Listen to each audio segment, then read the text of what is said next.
Hey guys, Jason here, musicsoftwaretraining.com, and today I wanted to get into something that's been probably going on for a lot of people, especially during this lockdown quarantine situation, is that many of us are finding that as creators, we have more time than we have energy. So even though we have the time to do things, we may be lacking the energy and the motivation and the inspiration to actually get the things done that we say we would want to do if we had the time. Now we have the time, and for some reason we're still feeling stuck. All right.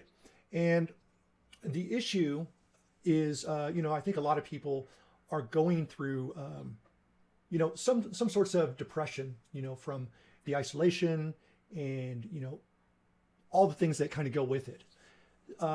So what I wanted to address is kind of how I'm approaching this and hope that it can help you and kind of help reset your energy. The first thing that you really need to do is figure out where is your energy leaking from, right? And understanding that we usually only have, a couple hours, 2 to 3 hours of real creative time to get our creative work done or our problem solving work done, or what I like to call thinking new thoughts. And if you waste your energy doing menial things that give you these small boosts and rewards, you lose that motivation to do the things that are a little bit harder, that require more energy for thinking and that sort of thing.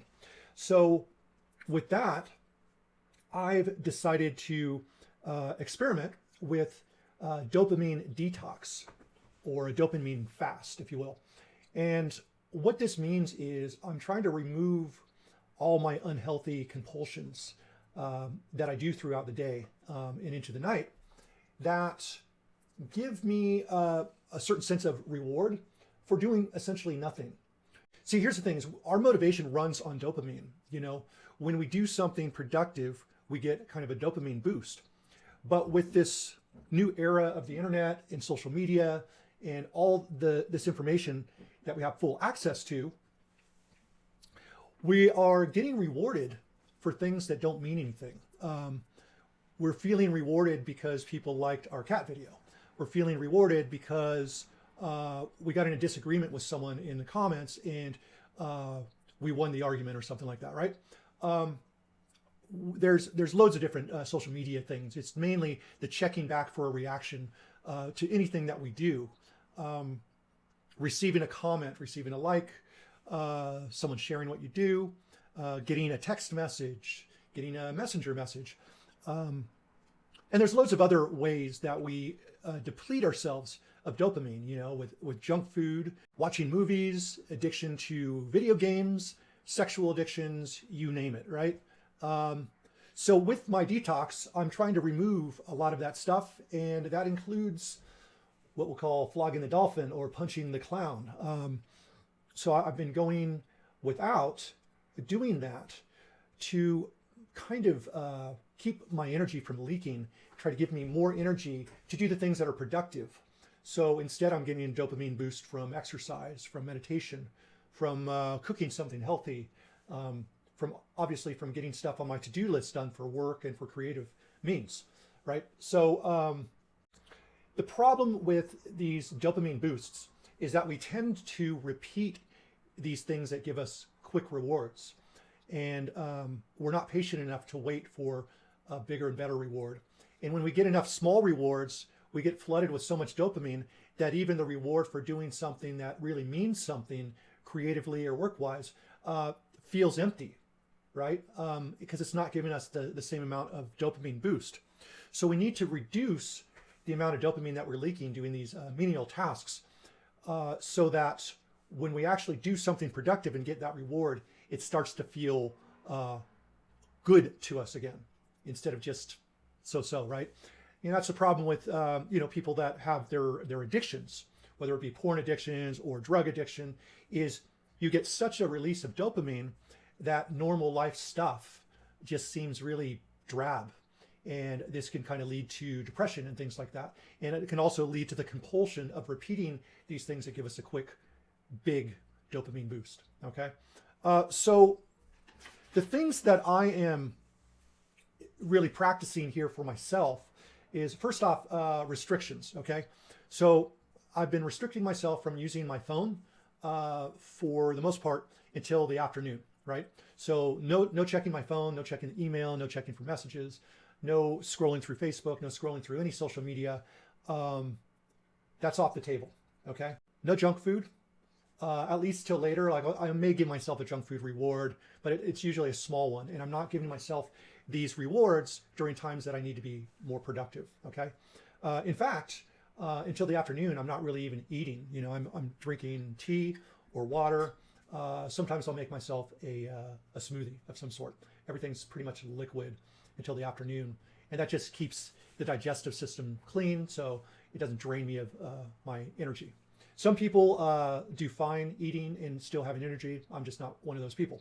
Basically cut off completely porn and just sexual releases. I'll go at least a week or two. You know, the longest I probably have gone is like a month and a half, just experimenting. And that's been helpful. I don't make any like unnecessary phone calls. I don't answer any unnecessary calls. I usually wait so I can kind of batch what I'm doing. Okay. Another thing that I do is I give myself kind of a to-do list, and usually I'll have 3, maybe 4 things top on this to-do list, things that I want to get done. And as I'm going through my list of accomplishing things, first of all, what's really good is to make a smaller list. So you've got one main thing you want to accomplish, but there's like a number of things that you need to accomplish in order to accomplish the big thing. What I'll do is I'll list those, and because it feels really good to cross things off of a list sort of thing, so you get to sense that that feeling of accomplishment throughout the task. And that gives you some really nice kind of dopamine boosts as you're crossing things off the list. Another thing that I do is I have kind of another list at the side of my notebook where I'll write down any compulsions that I have, things that I want to do. Something will jump into my head. You know, I wonder how old this celebrity is, or I wonder, you know, what kind of bat caused the coronavirus or whatever, right?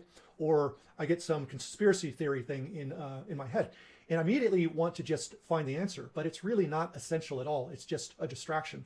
So I write those things down to maybe look up in one kind of batch, in one group, where I can get all this stuff done in, you know, 15, 20 minutes, right? Instead of distracting myself over and over. So I write down all my distractions of things that I'm wanting to do, things I'm wanting to look up, things that I'm wanting the answer to that aren't really all that important at all, just more like trivial things. And that keeps me focused because it shows me every time I'm trying to distract myself. So I just write it down, and then I get back to the work at hand. So what I'm doing kind of in my day is I'll start my day. I try to wake up between 5:30 and 7, sometimes 7:30. I have a hard time getting up in the morning, but I find that when I do get up and I have a certain amount of energy when I get up, it's the best, most creative time for me. So I'm really trying to become more of a morning person because I get more productive time done. I'm able to do all the kind of essential things before work without feeling rushed. If I wake up later, 7 o'clock or later, usually all the essentials I'll kind of sort throughout my day instead of starting off my day with it, because I feel like if I'm starting my work by like 10 or later, I just feel like I'm behind. It doesn't feel very productive. So I'll usually, if that's the case, I'll wake up early, do some basic things, you know, brush my teeth and, you know, go to the bathroom, drink water, take vitamins, make tea. Those are like some basic things that I'll do no matter what. And then I'll get onto the first task that I have on my list. Just get right to it while the motivation is there.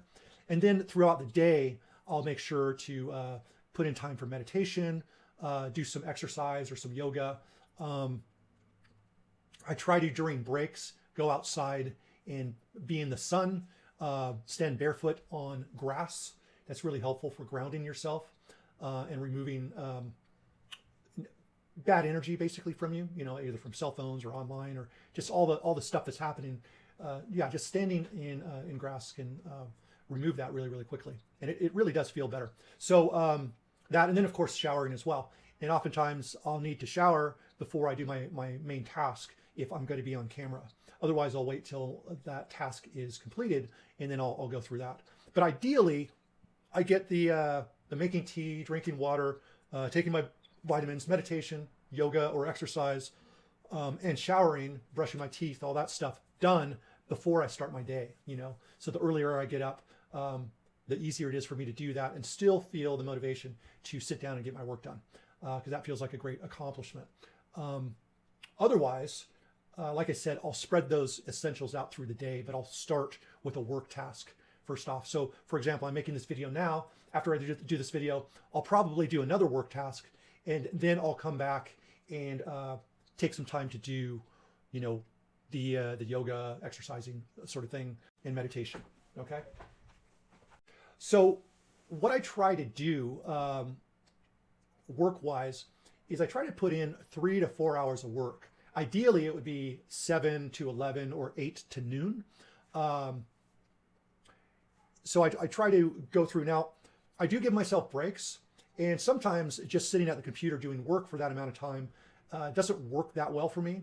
So what I might do is in between, I'll do something that needs to get done, something productive, maybe empty the dishwasher and load the dishwasher with, you know, dishes that need to be loaded into there, taking out the trash, you know, just doing some basic things in between, just to kind of shuffle through the day a little bit. So I don't feel like I'm just stuck here. And usually after I do something like that, when I come back, I've got a little bit more energy to put into that. So this involves me doing like work, like this sort of thing, work, and also involves making music. Now, sometimes what I'll do is after I work my 4 hours, then I'll take a kind of a lunch break. You know, I'll eat something, and then when I come back, I will give myself my creative time. So I'll spend at least an hour working on music, or working on something music related or artistic related. Maybe, you know, working on promoting myself or making a post of some sort about, you know, sharing myself as an artist. But the thing is, I don't spend time looking for a reaction. I try to put things out into the world, and I give myself very little time to see what kind of reaction I got. I may check that, you know, briefly, maybe 20 minutes a day of just going through and seeing, you know, if I got comments or whatever. But I've completely stopped scrolling through social media, because I find that most of the stuff is not essential. A lot of the stuff is negative. A lot of what you're seeing is negative news, or things to argue about, or things to trigger you negatively. And we just don't need that stuff. The sad thing is things that anger us and things that trigger an emotion, that also gives us a certain sort of dopamine as well. And so we could become addicted to that as well, because it gives us an emotional boost. Okay. So it doesn't just have to be pleasure. It could be things that bum us out too, that we get addicted to. So you want to be really careful with that. And through this, I certainly haven't been perfect, but I've noticed that I've been putting more time into more productive things. You know, I've been reading more. I've been, you know, when I watch things, instead of watching Netflix, I'll watch a video that's kind of productive or on a subject that I'm interested in. Okay. So I feel like I'm learning something, you know what I mean? And I'm also noticing a much greater calm, especially with, you know, the quarantine, and, you know, there's people dying around us, you know what I mean? There's some serious stuff going on, but I don't find that really affecting me like it was before. So that's a positive thing, because I can put out positivity into the world instead of reacting to negativity that will kind of crush my motivation. Okay. So this allows me to be a better, more productive person, and actually have more value for others, you know, by me kind of avoiding this sort of thing. And it just gives you a greater sense of inner peace. So that is my kind of unorganized video here on my dopamine detoxing, and a little bit of the no FAP as well, and just experimenting with that.